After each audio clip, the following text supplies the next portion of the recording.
biasalah ngobrol terus ngopi, tiba-tiba aja suasana tuh langsung beda bang. Nah langsung bedanya tuh ada suara ayakan beras pertama, terus ada suara ayam pitik gitu kan. Cuma pas temen coba ya tengok jangan deh gitu, karena nih kayaknya nggak kondusif kalau misalnya kita keluar. Akhirnya cuma diem aja di tenda,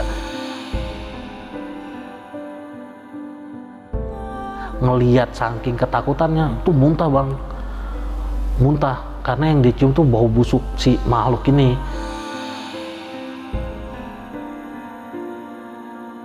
Pokoknya saya nggak mau pindah ke alam sebelah.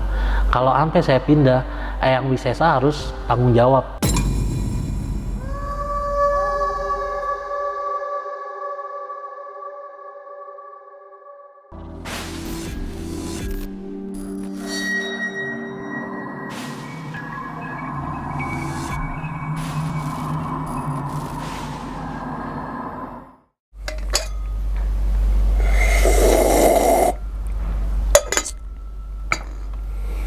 Assalamualaikum warahmatullahi wabarakatuh. Kembali lagi bersama gue Sumar Adi Wijaya, atau biasa dipanggil Umang, dalam segmen Kisah Mistis Pendaki. Nah teman-teman semua, pada video kali ini atau pada kesempatan kali ini, lagi dan lagi saya tidak akan membawakan sebuah cerita, dan namun menghadirkan narasumber yang pernah mengalami kejadian mistisnya tentunya saat pendakian gunung. Di samping saya sudah ada Bang Ian. Waduh, terima kasih banyak Bang ya. Iya, sama-sama. Udah jauh-jauh dari Bekasi ke daerah Palembang nih Bang. Gimana pesawatnya? Aman? salah delay. Nyasar bang, Nyasar. kebetulan tadi. Yang gambar singa sih. Gimana Bang kabarnya Bang? Alhamdulillah baik. Baik Bang ya, Iya. salam untuk teman-teman di rumah dan juga keluarga di rumah nih Bang. Iya. Nah, pada video kali ini nih Bang Ian akan menceritakan pendakiannya saat mendaki gunung mana nih Bang? Gunung Salak. Gunung via Cimelati. Via Cimelati. Wow, itu tahun berapa Bang? Tahun ini bang, bulan Maret. Maret, berarti belum nyampe setahun. Belum. Baru berapa bulan ya? Baru berapa bulan. Baru 6,5 tahunan lah gitu kan. Oke, kalau boleh tahu lagi Bang, ngalamin kejadian apa tuh Bang saat itu? Intinya tuh pertama kali mungkin ya. Jadi kita ngerasain yang namanya ada di perkampungan bang. Padahal kita lagi ada di pos 4 bayangan. Jadi udah ngelewatin pos 3, tapi belum nyampe pos 4. Itu lewat jalur mana Bang? Cimelati. Cimelati. Oke. Jadi sebenarnya itu nggak ada perkampungan ya? Nggak ada. Pos 3, pos 4 yang namanya hutan ya hutan toh iya, gitu kan. gitu. Tapi ini perkampungan. Perkampungan. Dan itu maksudnya kejadian juga malam bang. Oh malam? Malam. Jadi pas kita udah di dalam tenda, habis maghrib, suasana di luar itu udah berubah. Jadi kita ngerasain dari dalam tenda nih, itu ada suara warga lagi ngayak beras, terus ada yang lagi main kelereng, kayak gitu suasana di desa aja bang, kegiatan di desa. Nanti kayak ya seakan-akan itu bener ya apa ya, pedesaan. Ngayak beras gitu kan. Oke, saya makin penasaran nih Bang. Tahan dulu Bang ceritanya Bang ya. Tanpa berlama-lama lagi, kita langsung masuk aja ke dalam ceritanya. Ngopi horor segera dimulai.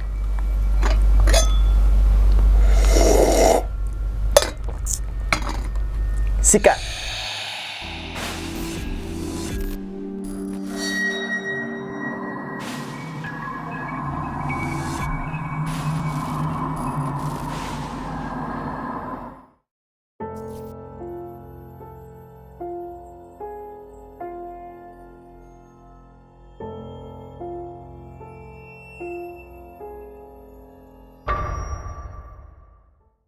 Jadi awal mulanya itu saya nanjak ada 4 orang. Saya, Fahmi, Jack, sama satu lagi Avan. Kita dari Bekasi, titik kumpul juga dari rumah. Sengaja berangkat malam gitu bang, biar nyampe Cimelati juga.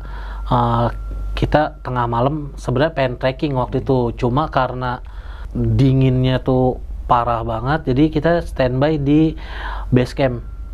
Nah base campnya dia kan dari tempat parkir yang dekat masjid itu buat masuk ke dalam lumayan ya, kita trek juga lumayan. Ternyata di sana udah banyak pendaki yang lain. Waktu itu pendakian rame bang, lumayan rame. Kurang lebih mungkin ada 10 sampai belasan pendaki grup kayak gitu. Kita bermalam di situ dulu. Pagi-pagi setelah sholat subuh langsung berangkat trekking pagi. Biar tadinya sih rencana pengen ngecamp di puncak karena trekking dari pagi dong. Ternyata ya apa boleh buat gitu, di luar ekspektasi kan. Dan ternyata ada pas waktu saya nanjak ketiga kalinya Salak lewat Cimlat ini ada perubahan jalur bang. Pas yang tadinya di ujung hutan apa sih kapuk itu ya. Nah biasanya kita belok kiri. Nih. Ini sekarang lurus bang. Kalau ke air terjun kan masih konblok gitu tuh ke bawah. Ini kita langsung robos ke atas dan di situ ditutup bang. Yang tadinya kiri ini tuh ditutup sekarang ya. Jadi kita langsung robos nyampe di pos 1 aman. Kan gak enaknya kalau Salak itu Cimlati pos 1 Bayangan pos 1. Pos 2 Bayangan pos 2. Jadi sebenarnya walaupun 7 pos kayak 14 pos. Kali 2 soalnya ada Bayangan. Kali 2. Belum lagi puncak Bayangan juga. Nah, nyampe di pos 1 aman, pos 2 kita kan mau nyari air ada di pos 3. Cuma kan harus kayak masuk ke jurang dulu gitu bang, yang sebelah kanan ya. Kalau dari sini kita sebelah kanan. Itu tadi pengen ngecamp di pos 3. Cuma kok kayaknya jauh banget. Dulu juga sempet berhenti ngedaki tuh, maksudnya ketahan di pos 3. Masa sekarang pos 3 lagi akhirnya trek. Cuma ya tahu sendiri ternyata Salak jalurnya beda sama yang lainnya. Ya dia bener-bener gaspolnya tuh langsung udah begini udah nggak pakai datar bonusnya dikit banget bang, paling cuma sejengkal udah langsung dihadapin trek nanjak gitu kan. Belum nyampe pos 4 kebetulan di situ ada yang landai lah. Ternyata udah diriin aja, saya juga nggak kuat gitu kan. Ya maklum 100 kilo disuruh hajar langsung nggak bakalan kuat kan buat sampai di puncak. Ya udah akhirnya diriin tenda di situ.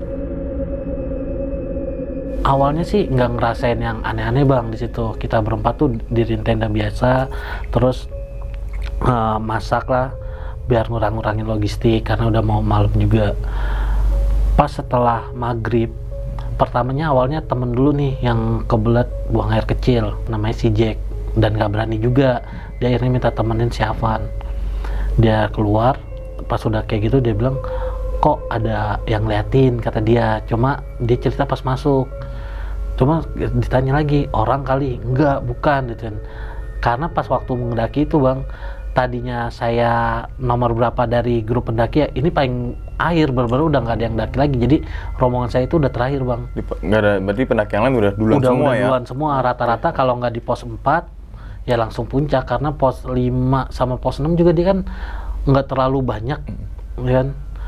Nah udah gitu jam 8 malam kita lagi pada kumpul, biasalah ngobrol terus ngopi, tiba-tiba aja suasana tuh langsung beda bang.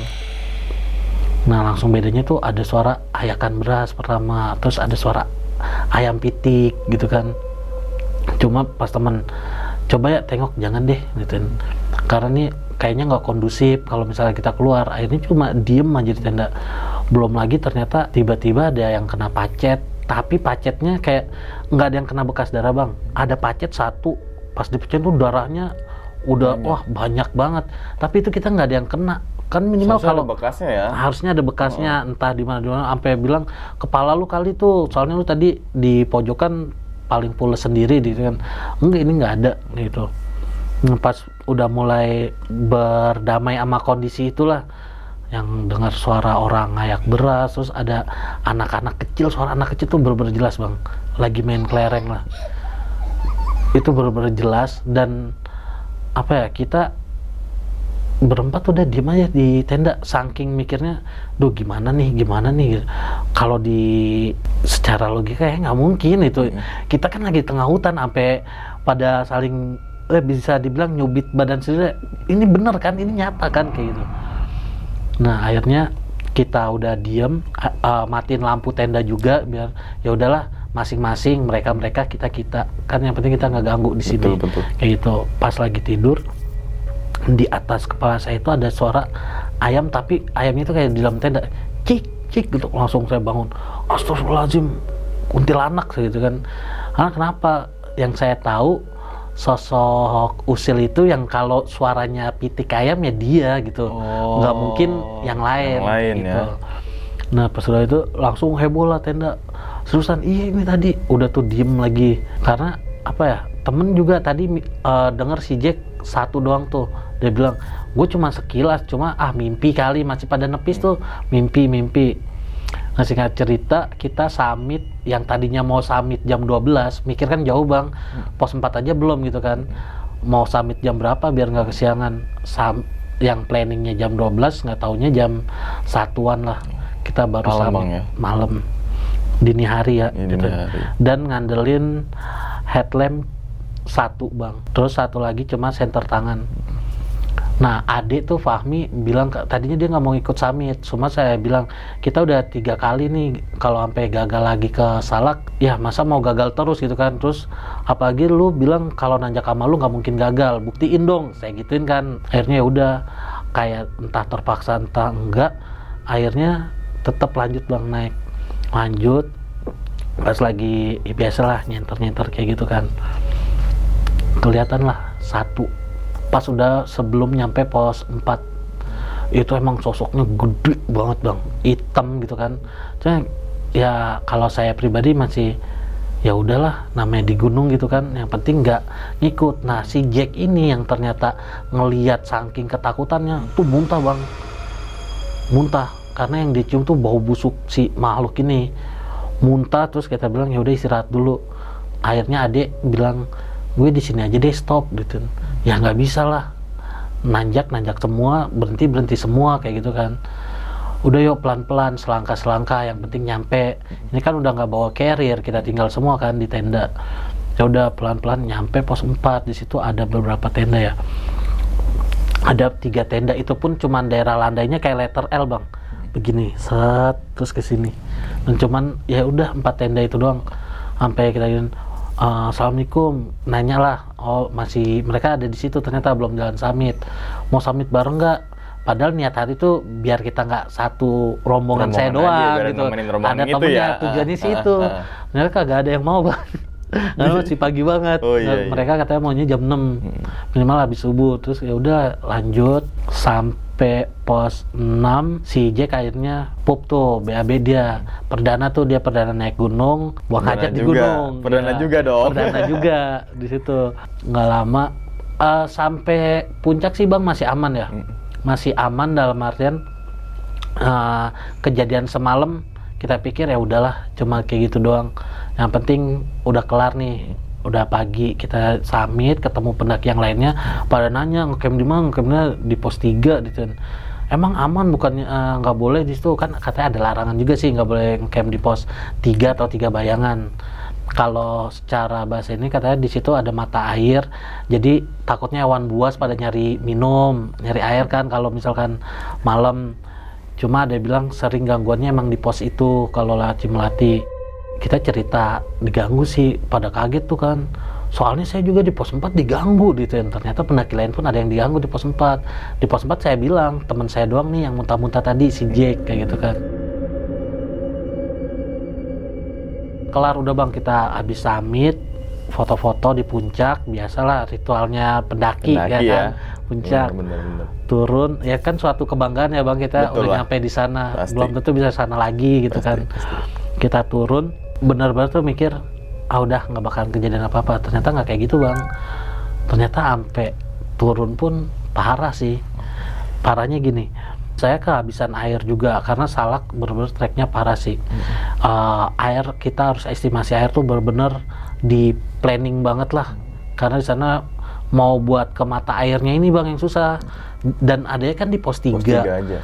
Itu pun langsung kata adik saya sih, dia turun kayak nyerosotin jurang kayak gitu, baru nyampe ntar sampai air terjun nih, kalau nggak salah ada mata airnya juga, air terjun juga. Saya kan nggak ikut karena kata jangan deh, kalau lu ntar kenapa-napa lagi, langsung gelinding ke bawah lagi kata dia kayak itu. Nungguin tas aja. Turun, nah pada ngambil, pas turun pun mau turun pada ngambil air dulu bang, karena saya dehidrasi berdua sama si Jack ini. Dehidrasinya itu bener-bener yang gimana ya, tenggorokan udah kering malah kayak asam lambung naik bang, yang enak gitu kan, saking udah nggak ada cairan lagi. Wah ini mah emang bener-bener harus minum. Minta ke pendaki lain pun kan papasan sama yang baru pada naik atau yang turun, kita kayak punya pikiran apa, kita aja kesusahan air, mereka juga kan trek masih jauh ya, gimana gitu. Apalagi yang baru naik, kita mau minta air kayak ntar dia gimana ya, malam masih harus ngelewatin satu malam kan. Cuma ini udah kering banget, orang minum aja nih bang, setenggak gitu, kayak cuman lewat langsung jadi uap kali bang, saking keringnya. Pada ngambil air di pos 3, Fahmi sama ini bang, ada grup pendakian dari Transjakarta waktu itu, namanya Bang Jamal, satu lagi ada temennya tuh yang gemuk, katanya nggak ikut summit dia karena kakinya sakit. Nah ketemu dan turun bareng sama kita. Cuma tuh saya nggak pengen kena maghrib bang di jalur, apalagi sampai malam. Walaupun ya di situ bukannya egois, saya bilang gue kan jalannya lama nih, gue jalan duluan deh, ntar juga lu lebih cepet jalan langkahnya lebih cepet, ntar juga kesusul gitu kan. Jalanlah, ngeberanin diri. Itu udah mau jam 5-an saya turun tuh dari pos 3 sendirian. Nah baru ngeliat nenek-nenek bang, pakaiannya Jawa, tapi dia tuh di jurang sebelah kanan dan ini melayang. Kita cuma bilang, ya Allah, udah baca Al-Fatihah, terus baca ayat kursi, segimanapun udahlah, bodo amat lah gitu kan. Dan ini terakhir banget ngelihat ada sosok gede yang ketemu di pos 4, si Wowo inilah. Itu goyangin pohon bang, itu beneran goyang pohon. Dan dia tuh, wah, saya cuma ngebatin gini, nggak tahu kenapa waktu itu ngebatinnya bilangnya gini, pokoknya saya nggak mau pindah ke alam sebelah. Kalau sampai saya pindah, Eyang Wisesa harus tanggung jawab. Saya bilang kayak gitu kan. Nah, sampai akhirnya saya udah, wah, kayaknya nggak kuat nih kalau sendirian gitu kan. Ya percaya nggak percaya, yang di belakang kayak nemenin yang saya nih. Saya jatuh bang, kepleset bro. Cuma orang kalau kepleset kan bangun ya gimana gitu ya. Ini jatuh, bangunnya langsung gitu. Dan saya langsung lari zigzag di jalur salak, ya tahu sendiri kan jalur salak ya. Saya ngandelin pohon dari pohon ke pohon, yang saya inget ya itu nyakar pohon seret itu, ntar kayak udah dari sini ketemu pendaki pun kan ada pendaki yang naik 3 orang. Itu saya ditanya cuman gitu doang, terus langsung pergi lagi. Mereka pun mikir ini orang atau bukan gitu kan. Saya tahu pendaki yang papasan sama saya ketakutan, pas saya udah di bawah kan mereka bertiga ketemu sama rombongan saya yang terakhir kan, kayak gitu ketemu.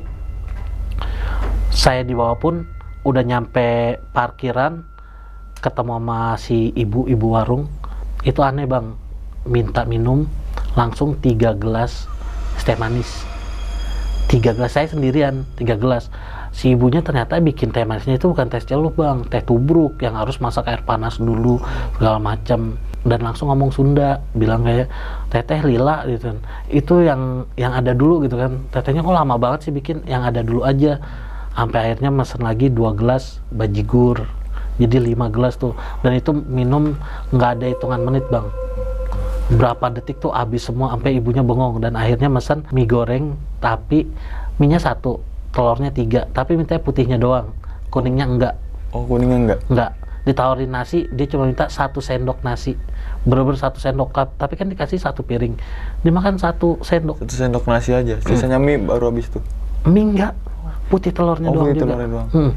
Dan itu telepon kan bunyi, ternyata rombongan saya itu pada khawatir, kemana ini, karena nggak mungkin Ian jalannya secepat ini gitu, sendirian pula dan mau maghrib gitu kan. Nah pas sudah gitu ketemulah adik, Fahmi, Jack, Avan, sama yang orang Transjakarta. Ternyata Ami pun diganggu. Pas turun mereka ketemu sama sosok itu, yang si Wowo. Oh, Wowo. Sama diganggu di trek, dan dia bilang ngikut gitu, maksudnya Ami jalan dia ada gitu. Dan pohon, benar-benar pohon yang dipegang dia tuh langsung goyang semua bang. Dan itu real kelihatan fisik goyang gitu kan.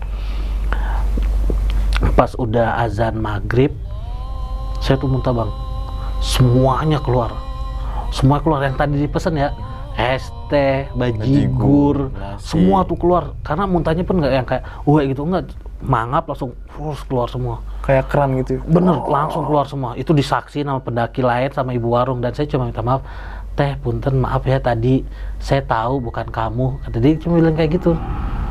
Iya parah teh ketemunya yang di atas gitu. Ya untung masih bisa balik, soalnya pendaki yang semalam juga cerita digangguin semua. Kalau di gunung kan mungkin ya udah biasa, cuma ini dia sampai ngikut ke bawah katanya baru kali ini gituin. Si A-nya untung kuat. Saya nanya kan rumah Abah Epe di mana. Abah Epe itu orang yang termasuk tersohor di sana, bisa dibilang mungkin kuncen kali ya. Dan dia tuh jagain villa bang, jagain villa. Kalau orang Jakarta dari mana aja yang tahu dia pasti naruh motor biasanya di dia bang. Iya. Taruh di dia. Rumahnya enak rumah sih. Kaca, iya. View-nya juga bagus, View-nya bagus, datar. Saya anggap saya pernah pas berikutnya nganterin Ade nanjak, saya diem di situ sendirian, parah sih bang. Parah. Sendirian, tapi nggak sendirian, si abahnya cuma bilang beli rokok bentar ya. Ternyata dia turun ke bawah lama banget, dan saya ditinggalin dari habis maghrib sampai jam 9. Buset. Bang, dia kan ada tangga yang gini, iya, ada atapnya tangga. Ada pintu, iya. Tapi kan pintunya kosong bang, itu kan tembok bang. Iya bener. Atasnya kan langsung dak. Bener. Gila gak bang, pintunya kebuka sendiri, ada kaca, satu kaca sama lukisan, tahu kan yang lukisan gede itu, lukisan wayang. Gila sih sampai, namanya pintu dia yang kaca itu ya bang. Pernah nggak gedor-gedor kaca, tapi kita ngeliat kacanya itu nggak ada yang gedor, tapi itu bunyi dok. Kayak digedor dari luar gitu bang. Bisa cuma bengong aja. Astagfirullah. Ngucap doa pun udah nggak bisa. Tuh di tempatnya Abah Epe. Sialannya. Karena anaknya Abah Epe bilang kayak gini. Ntar juga Akang ngerasain sendiri, tapi sebenarnya Akang nggak sendirian. Ntar malam ya. Beneran dong. Si Abah beli rokok lama banget sampai pas gan Abah balik. Bah, dari tadi Bah, emang kenapa dia gangguin? Bilang aja, Abah udah balik. Boro-boro bisa bilang kayak gitu Bah. Gitu. Dia ada kucing. Untungnya kucingnya tuh, walaupun kucingnya rakus banget, Ciki aja doyan bang. Doyan apaan aja. Iya.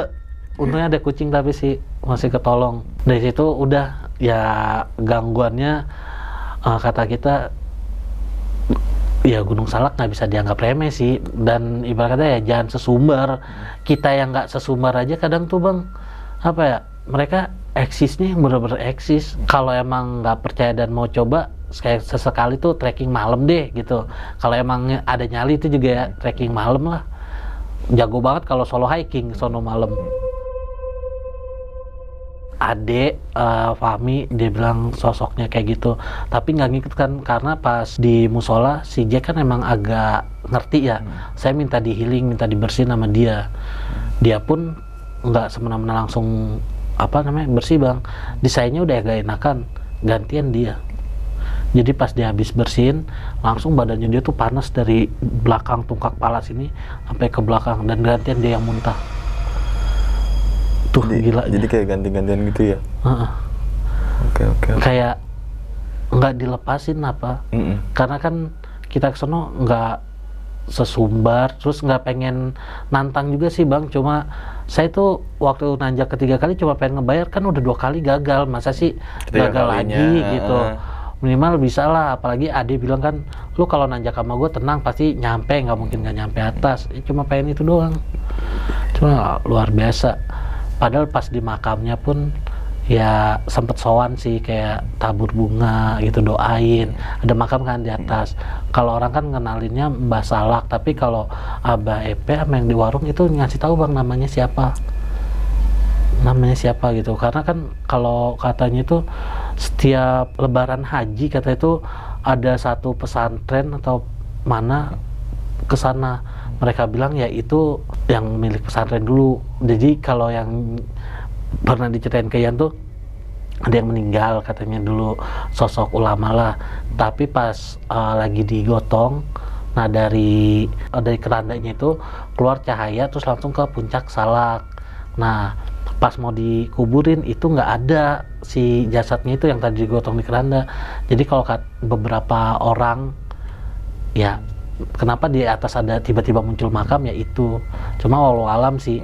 Saya kan kalau nanjak gunung tuh atau wisata ke air terjun nggak cuma pengen nikmatin alamnya bang. Kadang dongeng-dongeng dari sesepuh sekitar tuh enak kita dengerin Sejarah gitu. ya, sejarah legenda ya. Legenda, karena kita pengen apa yang boleh, apa yang nggak boleh, karena ya kita percaya di mana bumi dipijak, di situ langit dijunjung.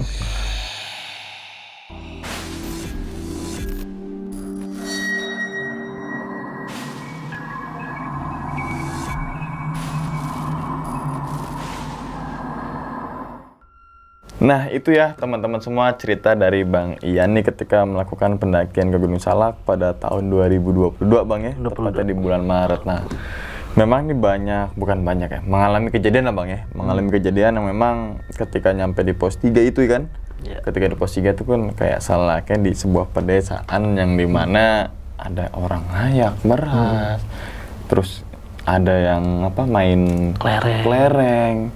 Jadi kayak seakan-akan Bang Ian tuh ada di suatu momen itu di tengah pedesaan, kayak gitu ya analoginya ya. Iya. Tapi nggak ngeliat apa sumber cahaya atau apa? Nggak ada Bang, gelap lah yang jelas. Tapi yang bikin anehnya yang itu sih, suara beras itu sih. Suara orang ngayak. Kalau kita kan kadang bisa melihat maksudnya dalam artian gini, kita nggak Bang, nggak ngeliat dengan mata kita nih fisik gitu ya, tapi kayak di batin tuh kita tahu kejadian di luar itu kayak gimana, dan temen pun bukan cuma satu orang yang ngerasain kayak gitu, ini empat-empatnya gitu. Semuanya berarti kan? Semuanya satu tenda itu sampai nggak berani keluar kan. Saya sih nggak berani keluarnya gini loh Bang, sebelumnya juga kan sempet ada yang katanya pindah lah sampai berapa bulan kan, dipindahinnya langsung tembusnya Cirebon kan kayak gitu. Nah yang kita pikirin gitu, nggak lucu kan kita keluar ternyata emang itu kondisi suasana desa. Nah balik ke tendanya gimana gitu kan, kita mikirnya gitu. Situ, ya? Karena kalau udah keluar tenda siapa tahu tendanya udah nggak ada. Bener-bener pas keluar tenda ngeliat situasi, pas masuk lagi desa. Nah nggak ada. Ya udah, kita udah di desa nih, nggak tahu desa apaan gitu desa kan. Desa pos 3. Tapi emang sih kalau menurut saya juga saya bilang vibes-nya lah ya, vibes Salak tuh emang beda. Mungkin itu yang ditimbulkan oleh banyaknya pepohonan yang rapat jadi lembab, mungkin itu kan suasana, karena suasana lah.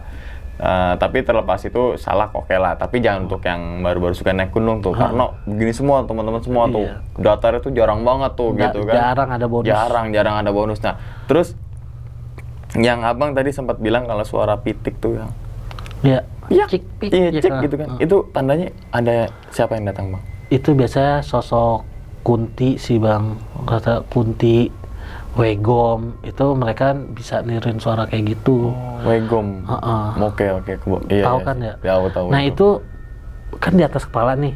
Kalau secara batinnya tuh dia gini Bang, palanya dia tuh deketin pala kita. Jadi kayak gitu terus udah lagi. Cik, gimana nggak loncat gitu kan, nggak langsung bangun begitu. Iya juga sih.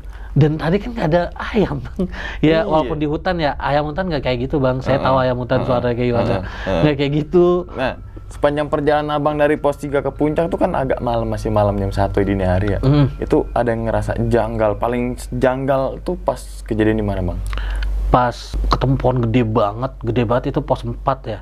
Gede banget, ya itu bau busuk, yang efek ke badan aslinya si Jack kan, dia muntah. Saya sih sempat yang nyenter-nyenterin gitu kan, ngelihat langsung banting senter Bang, kayak set langsung saya ke bawah. Apa yang dilihat? Wowo.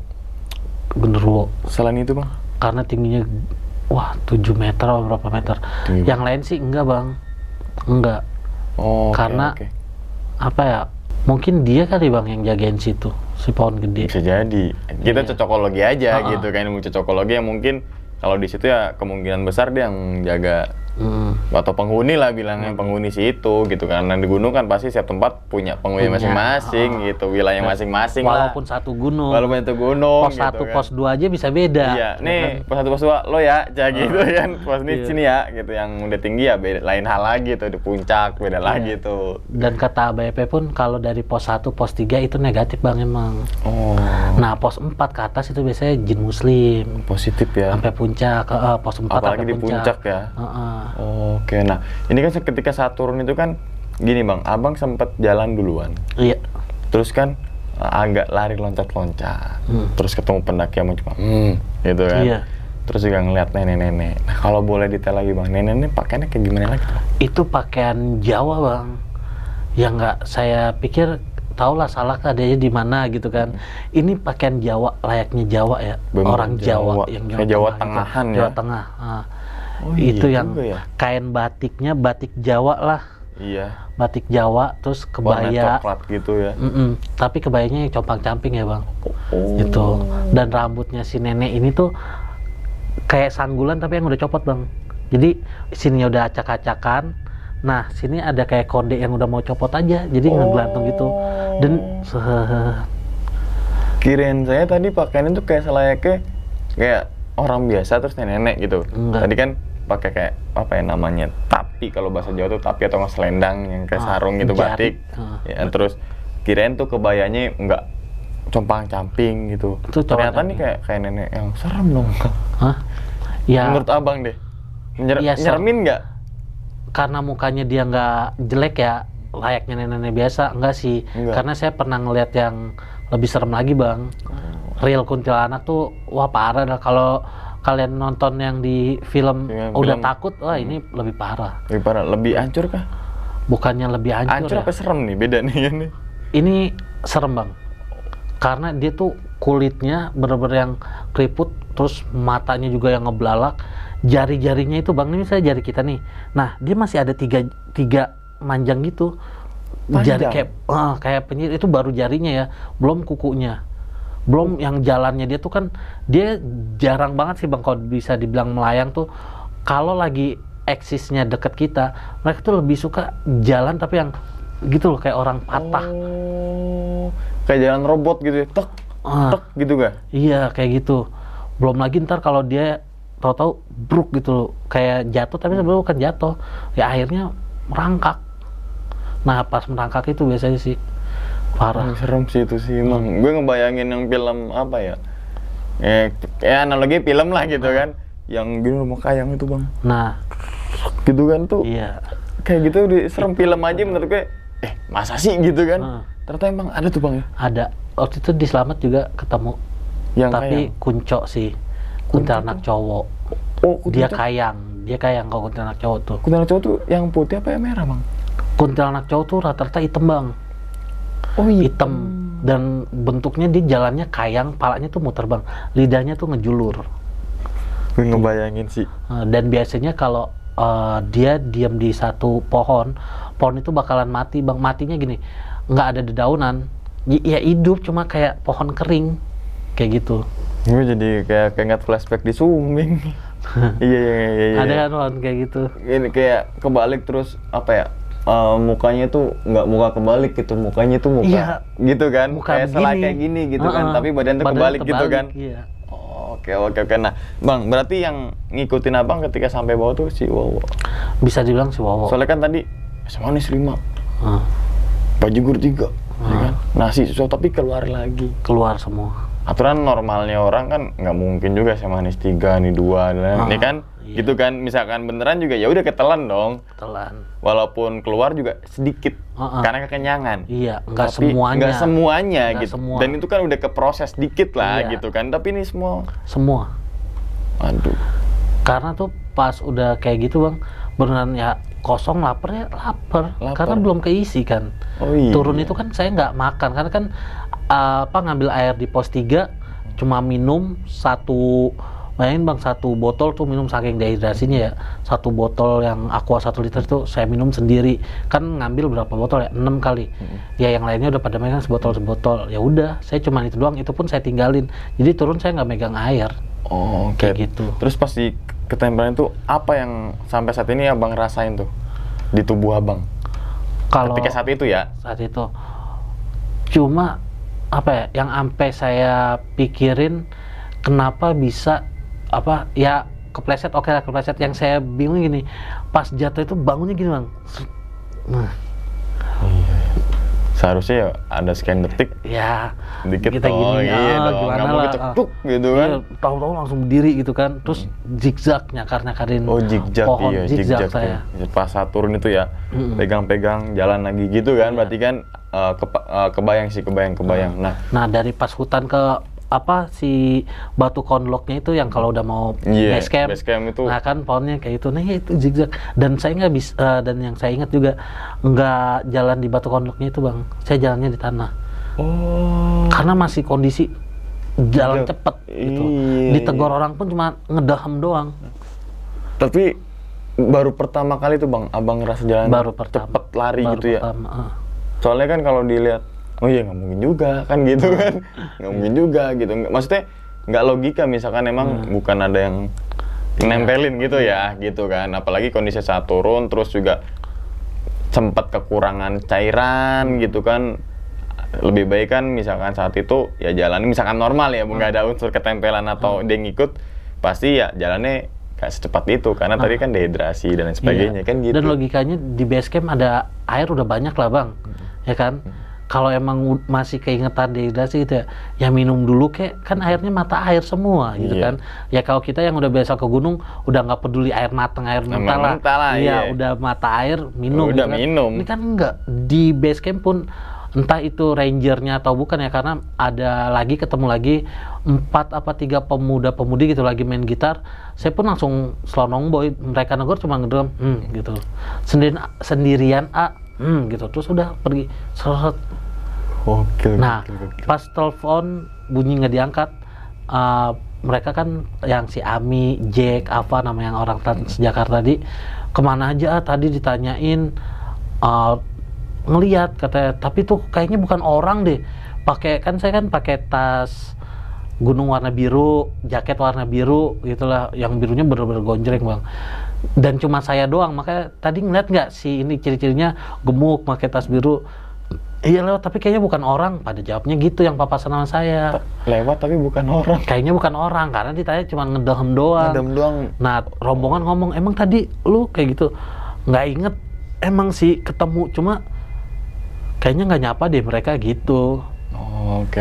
Ini tadi juga informasi juga tuh kenapa nggak boleh di pos 3 bang ya. Kita berpikir logikanya memang pos 3 ada air. Iya. Terus banyak hewan-hewan buas yang mungkin ketika malam hari kan, Iya. apalagi Salak masih ada beberapa predator yang tingkat tertinggi itulah Masih, gitu kan, Bang, masih masih, macan dan masih. sebagainya. Makanya Masih. nggak boleh.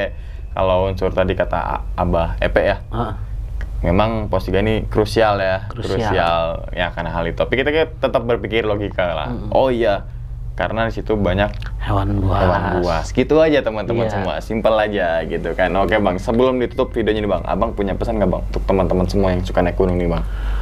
Buat teman-teman yang hobinya nanjak gunung ya, apalagi kayak Bang Umang juga hobi nanjak gunung. Kita kan kita tuh bakalan nanjak ke gunung mana aja, tapi kita juga nggak tahu akan berakhir di gunung mana dan dengan cara apa. Yang paling banget ditekanin tuh jangan sompral, itu aja. Bahasa bener-bener. Terus hargain kayak warga desa yang udah sepuh-sepuh, mereka nggak mau yang kayak gimana-gimana kok, minimal ditegur, kayak sopan santun kita aja lah, permisi kayak gitu. Sama jangan, kalau bisa ya jangan bawa yang aneh-aneh lah. Betul tuh. Gak usah bawa yang aneh-aneh aja, kita bakalan aneh-aneh kok. Bakalan dapat yang aneh-aneh. Aneh-aneh apalagi bawa aneh-aneh gitu kan. Minimal diketawain sama cewek cantik ya, pasti lah. Nggak mungkin si tante. Miski. Jadi udah disampaikan ya teman-teman semua tadi pesannya. Yang penting tuh nggak boleh sompral, berarti kan adab ya bang ya.